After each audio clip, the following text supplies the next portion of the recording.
Hi there, my name is Julie Ockleshaw. I'm the lead mentor for FRC Team 6390 Hephaestus. I'm here this week because we are giving our students a little bit of a break. We think it's a long weekend here in BC and we have Family Day coming up, so we wanted to make sure that the students had a little bit of time to take a little reprieve from build season. I think it's a really important, timely thing to do at this point. We're at week 5. Week 5 is now finished and we've only got 10 days left of build season.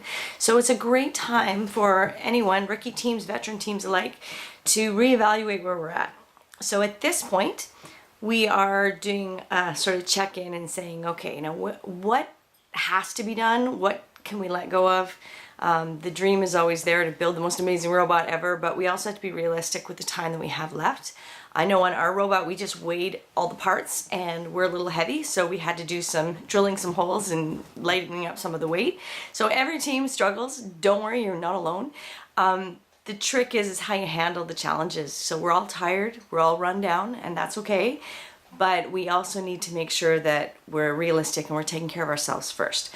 So the first thing we would recommend is just stopping, taking stock in where you are and what time you have left, and sort of doing a damage control. What can we do now to sort of get through? We're almost there without, totally burning the candle at both ends and not at risk to our health. Health is really important, and we, especially Team Hephaestus, we really take pride in supporting mental health, and we want to make sure that all the teams out there are taking care of themselves, because it's easy to get a little caught up, and at this point we're pretty run down.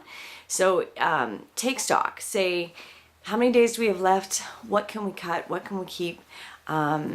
Is it realistic? Do we need to work in shifts to give people breaks? What do we have to do to get to the end game here? Please remember that you have a withholding allowance. So what you can do is you can figure out which parts of the robot, if there's something you want to tweak that's not quite going to get there, rather than really pushing yourself too hard, withhold that apparatus, that attachment, something like that.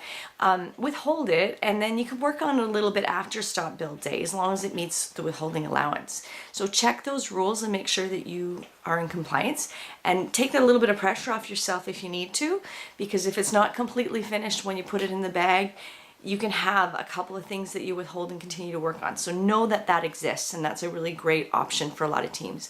The other thing is you have to make sure that you have your bumper frame built, which is just plywood. It's really easy to do. Construct your bumper frame, but it doesn't have to go in the bag with your robot. So you can take a little bit of pressure off yourself. If you want to cover it after stop build day, you can put the pool noodles on and put the coverings on and things after stop build, as long as you have that frame built, so it's going to fit when you open the bag, and you can just assemble it, add it to the robot pretty easily. So those are two ways that you can take a little pressure off yourself. And really the most important thing right now is, check yourself before you wreck yourself. It's important. Take the time, reevaluate, reassess, take care of your people. They're run down. That's when people get sick. There's a lot of pressure, and if nothing else, remember our core values. First, has to be fun. If it's not fun, why are we doing it, right? So please take care of yourselves. We have a nice little app that we like to recommend to people if it's of any help to you. It's called MindShift, and it's available for free on the App Store. And we really like it because you can set in your particular stressors or anxiety elements, and it helps coach you through shifting your perspective and just sort of taking stock, reminding you to breathe, different exercises and things that you can do. And it's really easy. You can put it on your phone, and whenever you feel that anxiety start to creep up, take a minute for yourself, because it's really important to take care of yourself first. And remember that first should be fun, and if it's not fun, we're doing something wrong. So hang in there. You got one more week. You can do this. We're all in it together, and trust me, you're not alone. If you need help, reach out to veteran teams. We're happy to help you. And we wish everyone well in the final weeks, and we can't wait to see those robot reveals. Take care.